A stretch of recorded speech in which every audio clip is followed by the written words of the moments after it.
안녕하십니까. 사실과 자유 이승만TV의 주익중입니다. 오늘은 요즘 논란이 계속되는 일제와 조선인의 국적 문제에 관해 살펴보겠습니다. 지난 8월 새 독립기념관장을 둘러싸고 시작된 역사 논란이 광복절 기념식에 이어 김문수 고용노동부 장관 청문회를 거쳐서 9월 정기국회까지 이어지고 있습니다.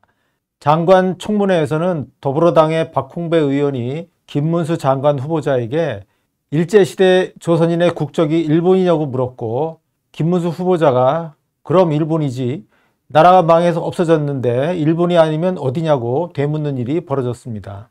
이런 공방은 9월 정기국회의 예산결산 특별위원회에서도 재연되었습니다. 한번 보시겠습니다.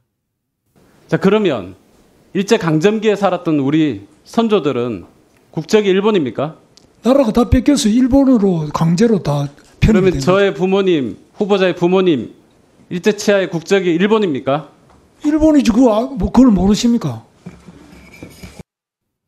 논리적으로 본인의 부모를 먼저 생각해 보면 되지. 저는 우리 아버지 어머니 일제시 태어나셨습니다. 하지만 일본 국적이라고 저는 한 번도 생각해 본 적이 없습니다. 무슨 국적입니까?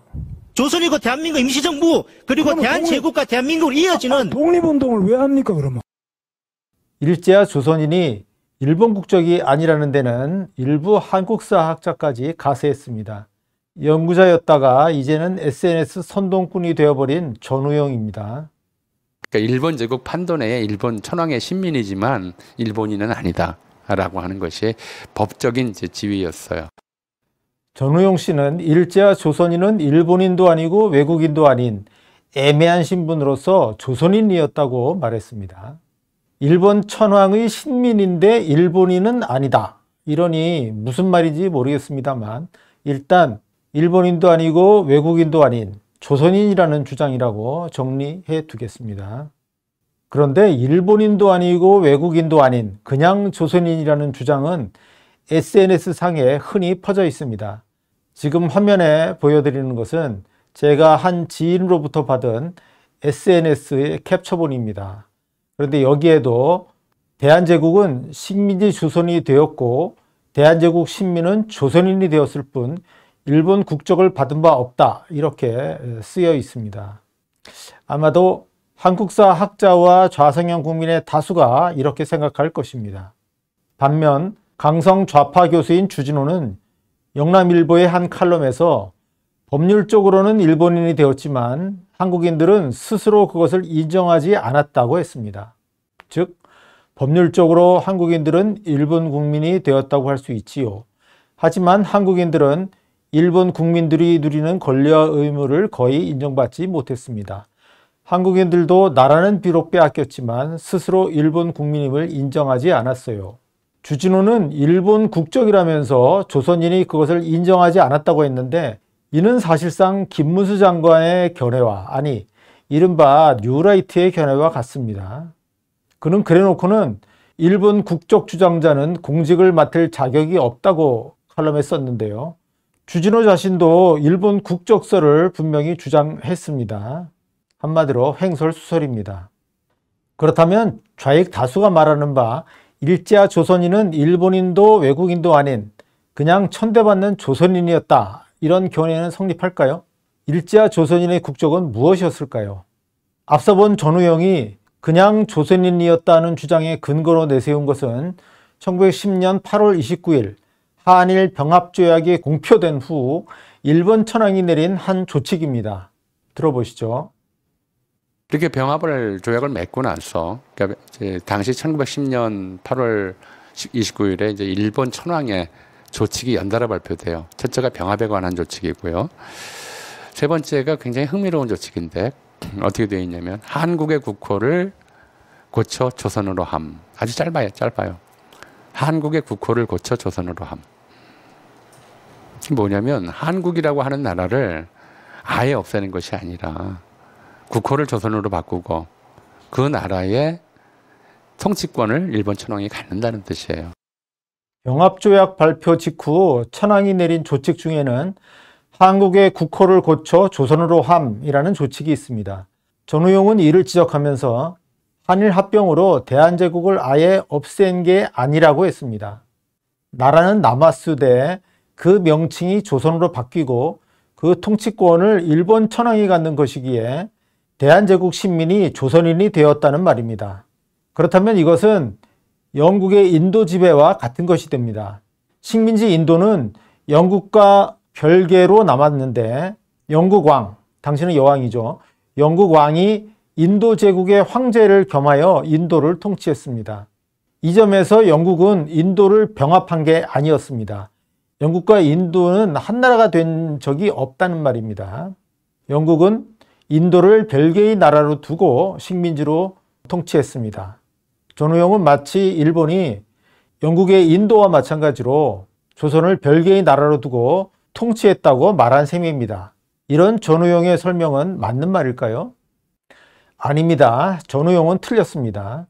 분명히 일본은 대한제국을 병합했습니다. 자, 병합이란 한 나라가 다른 나라를 흡수하는 것을 말합니다. 이에 관해선 원로 사학자 정재정 교수의 글을 인용하겠습니다.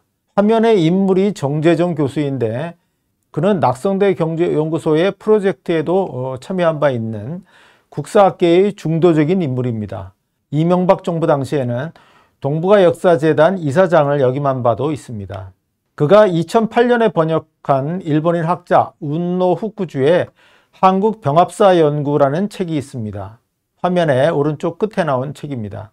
이 책에 실린 그의 논문에 의하면 병합이란 당시 일본 외무성 정무국장이 만들어낸 말인데 합방, 합은 합친다는 거고 방은 나라잖아요. 그러니까 두 나라를 합친다는 말처럼 한일 양국이 대등하게 합치는 것이 아니라는 것이죠. 만약 대등하게 합친 것이라고 하면 한국인을 일본인과 동일한 대접을 해달라고 요구할 수도 있는데 그건 안 된다는 게 일본의 입장이었습니다.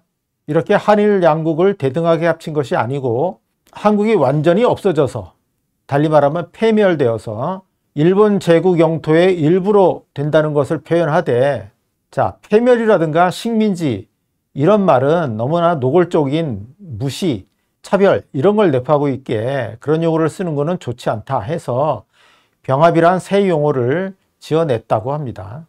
자, 이런 설명에 의하면 1910년 8월 대한제국은 완전히 없어졌습니다. 당시 일본 정부는 이것을 병합이란 말로 표현했습니다. 일본이 대한제국을 합병한 결과 대한제국은 일본의 일부가 되었습니다. 1910년 8월에 병합조약의 후속 조치로 대한제국은 국허만 조선으로 바뀐 채 남았다. 이런 전우용의 설명은 완전 엉터리입니다. 그렇다면 이 한국의 국호를 고쳐 조선으로 한다는 조칙은 무엇을 뜻할까요? 그것은 일본이 한국의 지역명을 조선으로 하겠다는 조치였습니다. 일본으로선 옛 한국을 부르는 적당한 새 이름이 필요했습니다. 일본은 병합 후 한반도 지역과 그 주민을 조선, 조선인, 물론 때로는 반도인 이렇게 불렀습니다. 전우용의 말처럼 그 조칙으로 한국이란 나라는 남고 이름만 바뀐 게 아닙니다. 병합으로 한국이란 나라가 없어지고 일본의 일부가 되었다면 그 주민의 신분은 어떻게 되었을까요? 좌익 다수의 설명처럼 일본인도 외국인도 아닌 무국적의 조선인이 된 것일까요? 아닙니다. 한국이 일본의 일부가 되었다는 말은 그 땅만 일본 영토가 된 것이 아니라 주민도 일본 국민이 된 것을 뜻합니다. 초대 조선 총독이 테라우치 마사다케입니다. 그 테라우치 마사다케의 문서 중에 병합 후에서의 한국인의 국적 문제라는 문서가 있는데 거기에 바로 그렇게 표현되어 있습니다. 이 문서에 의하면 종래 한국 시민이었던 자는 병합에 의하여 당연 일본 국적을 취득하지만 그렇다고 하여 한국인은 전혀 일본인과 동일하지는 않고 단지 외국에 대해서 일본 국적을 취득한 것에 불과하다는 것을 주의해야 한다. 이렇게 쓰여 있습니다. 이 글은 식민지기 일본 법제를 연구한 한양대 사학과 이승일 교수의 논문에서 따온 것입니다. 화면 오른쪽에 보이는 인물이 이승일 교수고요. 그 아래쪽에 해당 논문의 첫 페이지가 나와 있습니다. 이 논문은 2000년에 나왔는데 한일 병합 후 조선인은 일괄 일본 국민에게 편입되었음을 보인 논문입니다. 요즘 한국의 좌익은 일제와 조선인의 국적이 어떻게 일본이냐면서 분노합니다만 한일병합 당시 일본 정부는 병합에 의해 조선인은 당연히 일본 국적을 취득한다고 밝혔습니다. 이는 조선인의 희망, 요구와는 관계없이 강제로 진행된 일이었습니다. 이 새 화면의 오른쪽에 보이는 1910년대에 일본 내각 관방 총무과가 작성한 조선 대만에서의 국적의 제도 여하라는 제목의 문서도 또 하나의 증거가 되는데요.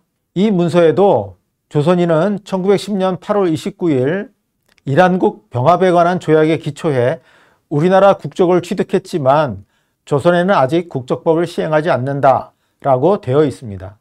여기에도 역시 병합에 의해 조선인이 일본 국적을 취득했다고 명시되어 있습니다. 이 자료는 일본의 아시아 역사자료센터에서 조선인, 국적 이런 말을 키워드로 검색해서 찾았는데요. 제1사학자인 김동희, 이승엽 교수 덕분에 그 존재를 알게 되었습니다. 그런데 일본 정부는 이 자료 1에서 한국인이 일본인과 동일하지는 않고 단지 외국에 대하여 일본 국적을 취득한 것에 불과하다고 밝혔습니다. 바로 파란 글씨 부분인데요. 여기에 조선인과 본래의 일본인, 내지인의 차별이 있었습니다. 한국 사람들이 일본 국적의 조선인이 되었다고 해서 그 조선인이 본래의 일본인과 같은 신분이 된 것은 아닙니다. 상식적으로도 식민지 지배민과 피지배민을 동등하게 대우했을 리가 없고요. 실제로 일본이 조선인을 차별했다는 이야기는 차고 넘칩니다. 그렇다면 일본 정부는 조선인을 본래의 일본인과 어떻게 구별하였을까요? 일본 정부는 조선이라는 지역을 본래의 일본 열도와 구별하였습니다.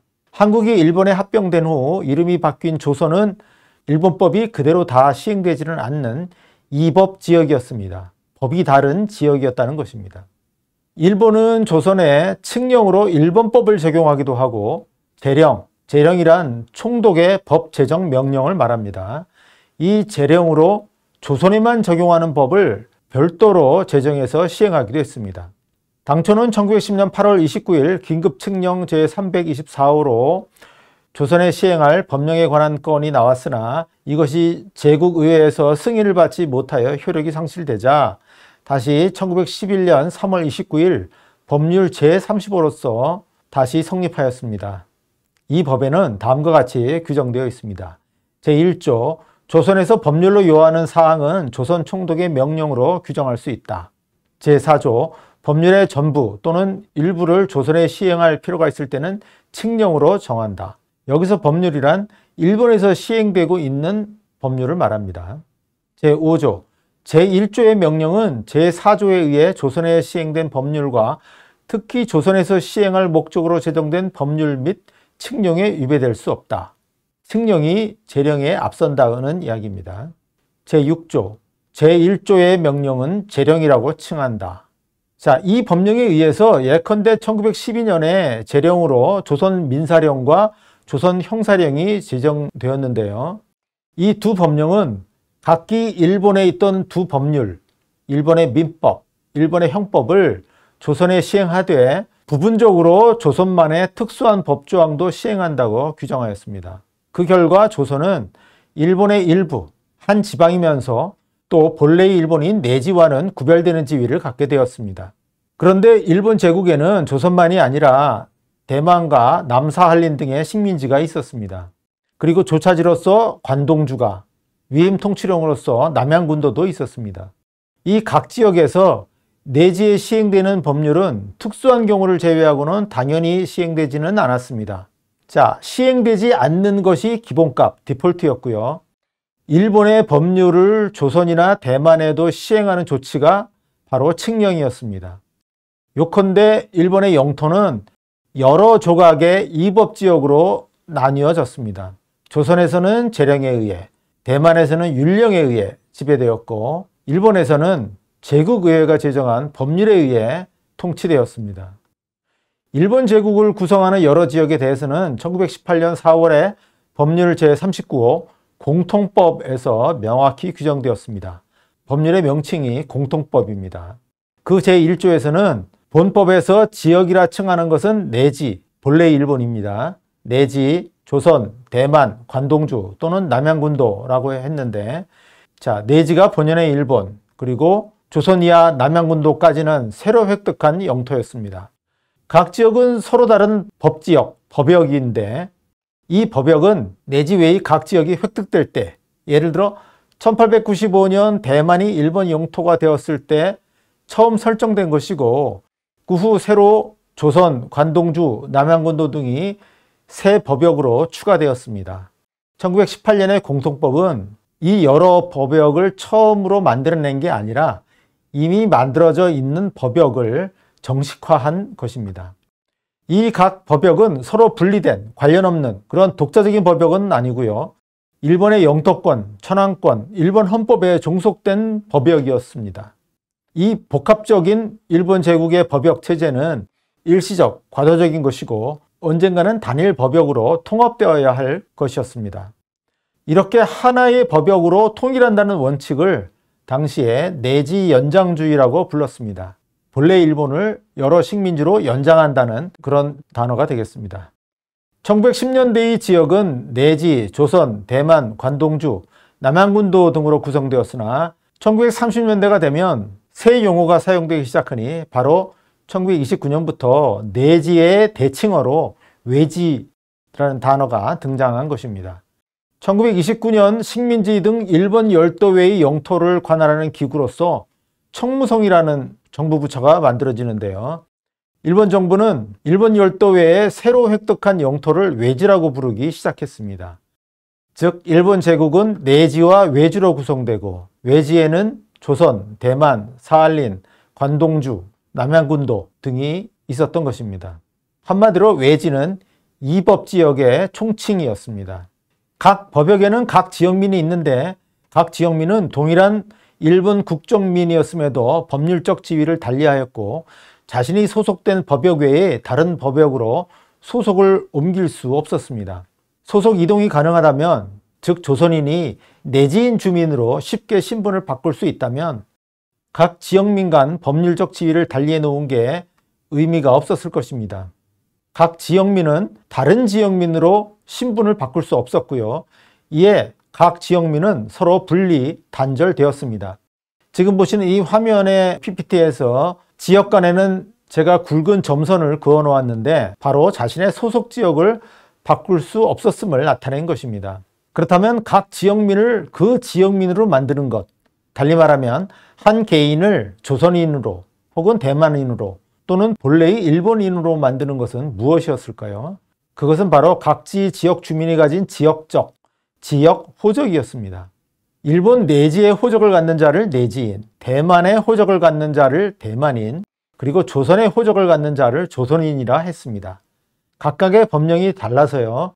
일본에서는 1871년에 제정된 호적법이 시행되었고 조선에서는 1909년에 제정된 민적법이 시행되었습니다. 조선에서는 1923년에 조선호적령이 제정돼서 민적법이 조선호적령으로 바뀌었습니다. 대만에서는 1895년부터 호적제도가 시행되었습니다. 그 결과 일본 영토의 주민은 화면에 보시는 것처럼 구성이 됩니다. 내지인은 일본 국적으로서 내지 호적을 갖는 사람이고 조선인은 일본 국적으로서 조선 호적을 갖는 사람, 대만인은 일본 국적으로서 대만 호적을 갖는 사람입니다. 그리고 일본 국민은 내지인 더하기 일본 국적의 외지인이고요. 일본 국적의 외지인에는 조선인과 대만인 등이 있고 외국 국적의 외지인도 있습니다. 바로 관동주에 있던 중국인, 그리고 남양군도에 있던 원주민들입니다. 그러나 조선인이 개인별로 소속 지역을 바꿀 방편은 있었습니다. 가의 출입, 바로 다른 집으로 호적을 옮기는 것, 입적하는 것인데요. 흔히 혼인, 결혼해서 호적을 옮기는 것과 또 양자 연조라고 해서 양자를 들여서 양자로 입적하는 것 등이 그 방편이었습니다. 예컨대 조선인 여성이 일본인 남자와 혼인하여 일본에 가로 편입되면 조선인 여자는 조선의 적을 버리고 일본의 가로 입적하게 됩니다. 이 경우 조선인 여자는 원래의 인종상으로는 조선인이지만 법률상으로는 내지인이 됩니다. 1924년부터 1938년까지의 조선인 가로부터 내지인 가로의 이동, 혹은 그 반대, 내지인 가로부터 조선인 가로의 이동을 정리한 것이 지금 보시는 두 개의 표입니다. 조선인 가로부터 내지인 가로의 이동 중 혼인에 의한 것은 조선 여성이 내지 남자, 즉 본래 일본 남자입니다. 내지 남자와 결혼하는 것이며 그 옆에 입부 혼인이라고 되어 있는 것은 조선 남성이 내지 여성, 일본 여성과 결혼하되 자신의 호적을 일본 여성 집으로 옮기는 것, 일본 호적을 취득하는 것을 말합니다. 자료를 보면 전체적으로 가의 이동이 매우 제한되었음을 볼 수 있습니다. 1920년대에는 조선인 가로부터 외지인 가로의 이동, 지금 보시는 화면에 오른쪽 끝 하늘색 상자 안에 수치입니다. 조선인 가로부터 내지인 가로의 이동이 1년에 30건도 채 안 됐고요. 반대로 내지인 가로부터 조선인 가로의 이동이 100건을 조금 넘었을 뿐입니다. 지금 보시는 이 두 번째 표의 가 이동이 더 많은 것은 조선인 남성이 내지인 여성, 일본인 여성과 결혼하는 경우가 그 반대, 조선인 여성이 일본인 남성과 결혼하는 경우보다 더 많았음을 의미합니다. 조선인 남자와 여자의 결혼에서 왜 이런 비대칭성이 나타나는지를 밝히면 그것도 재미있는 이야기가 될 것 같습니다. 1930년에 조선인만 해도 인구가 2천만 명이 넘고 조선 내 일본인, 내지인은 60만 명에 달했으며 일본 내지에서 본래 일본인, 내지인 인구가 7천만 명에 달했고요. 조선인 인구는 30만 명에 달하였는데 이렇게 인구 교류가 없다는 것은 매우 특징적입니다. 조선인과 일본인은 매우 분단된 별개의 삶을 살았다고 하겠습니다. 조선인과 내지인 간의 결혼 등 인구 교류가 늘어나는 것은 1933년, 34년경 이후입니다. 화면에 붉은 가로선으로 표시했습니다. 1928년의 경우 조선인 여성이 내지인 남성과 결혼한 것이 겨우 3건, 조선 남성이 내지 여성과 결혼해서 호적을 내지 여성 집으로 옮긴 것이 5건, 내지인이 조선인을 양자로 입양한 것이 10건이었습니다.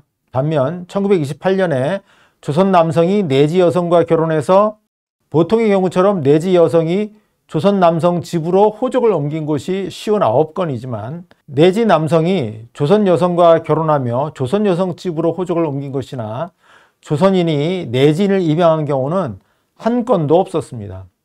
일본과 조선 모두 가부장 사회에서 혼인 때에 여성이 남성가에 입적하는 것은 당연한데 조선 남성이 내지 여성과 결혼하며 여성 집에 입적하는 것이나 조선인이 내지인가에 양자로 입적하는 것을 보면 법적으로 조선인을 버리고 내지인이 되는 것이 이익이었음을 알 수 있습니다. 그만큼 내지인 신분은 조선인 신분보다 우위에 있었습니다.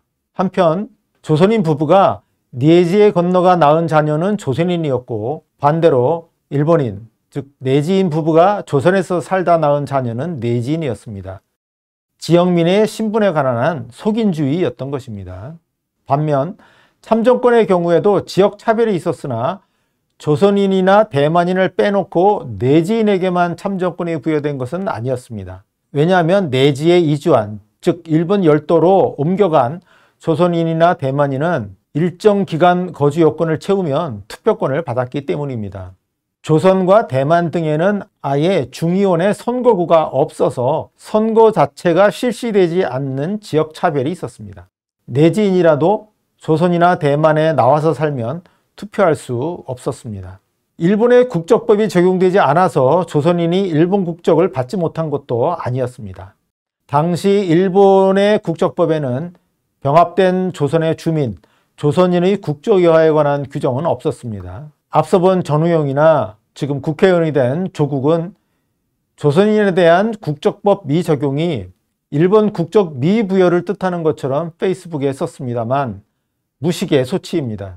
전우용이 잘 알지도 못하면서 유튜브에 출연해서 엉터리 이야기를 늘어놓는 거나 서울대 법대 또 법학전문대학원 교수까지 한 현직 국회의원이 역시 엉터리 이야기를 하는 것을 보면 무식해서 용감하다는 말이 떠오릅니다.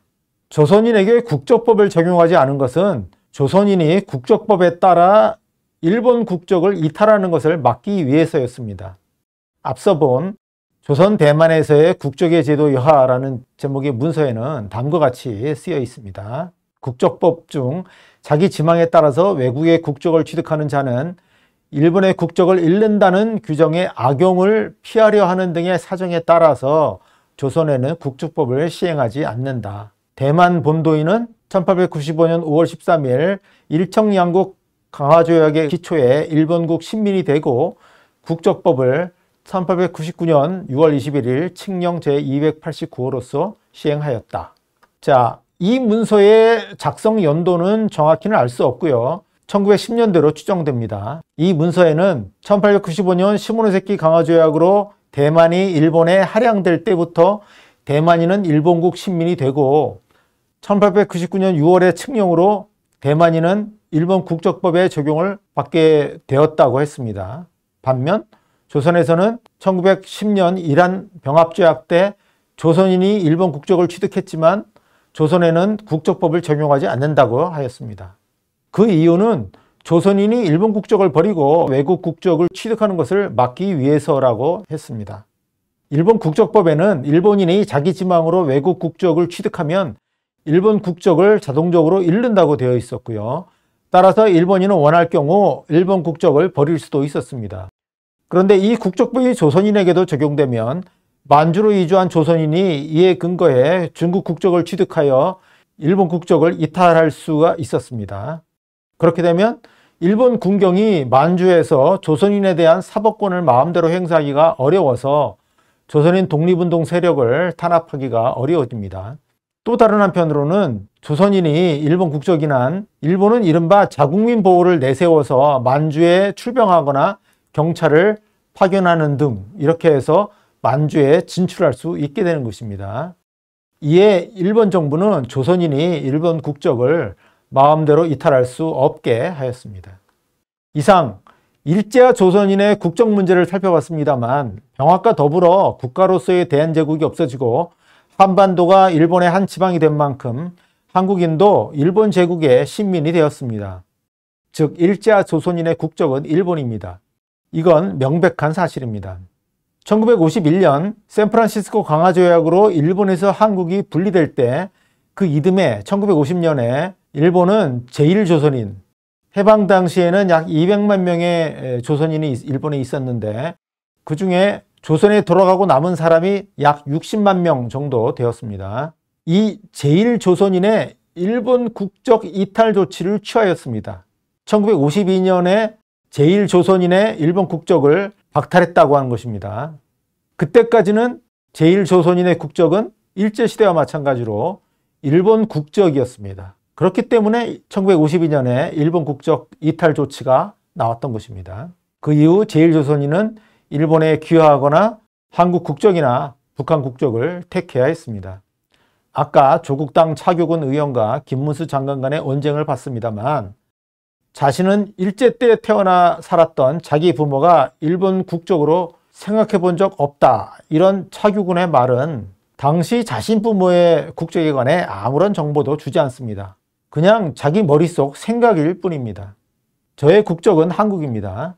그런데 제가 마음속으로 그것을 부정한다고 해서 제 국적이 바뀌지는 않습니다. 국적 이탈의 객관적인 조치, 예를 들어서 다른 나라 국적을 취득하고 대한민국 국적의 상실을 요청해야만 제 국적이 바뀝니다. 그러니 지금 김문수 장관을 표적으로 하여 벌어진 일제와 조선인의 국적 논란은 애당초 논란이 될 수 없는 것이 논란이 된 것입니다. 즉 더불어당 좌익들의 평지 풍파라고 하지 않을 수 없습니다. 오늘은 여기까지 말씀드리겠습니다. 감사합니다.